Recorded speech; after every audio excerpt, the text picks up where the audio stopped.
12 senatorial aspirants ang haharap sa diretsahan at mabibigat na katanungan sa Tanong ng Bayan, the GMA Senatorial Face-Off 2025 na mapapanood na po bukas.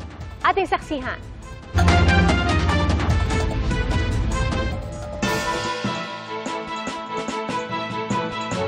The government that you were trying to overthrow is the same government or establishment that you're trying to join now. Mabibigat na tanong ng bayan. Ano po ang inyong reaksyon sa mga natuklasan umano ng Quadcom at sa rekomendasyon na kasuhan po kayo? Ano yung sasagutin ang mga nagsasabing isa po kayong political butterfly? Ito ang isa-isang sinagot sa kauna-unahang paghaharap ng mga senatorial aspirant ngayong eleksyon 2025. Sa Tanong ng Bayan, the GMA Senatorial Face-Off 2025. May 30 sa mga nangungunang senatorial aspirant base sa Pulse Asia at SWS surveys na inilabas noong Disyembre 2024.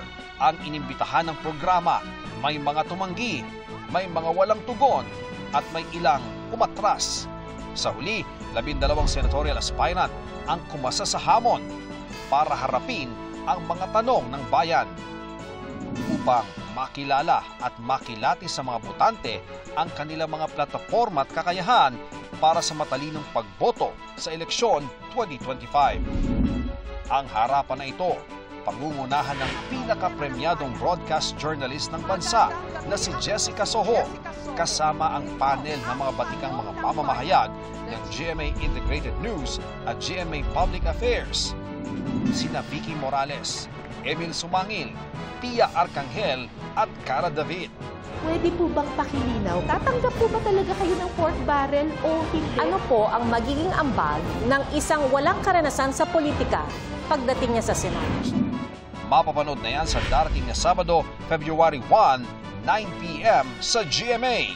Simulcast sa GMA Pinoy TV at Super Radio DZBB at may live stream sa YouTube channels at social media platforms ng GMA Integrated News at GMA Public Affairs. Ito ang Tanong ng Bayan, the GMA Senatorial Face-Off 2025.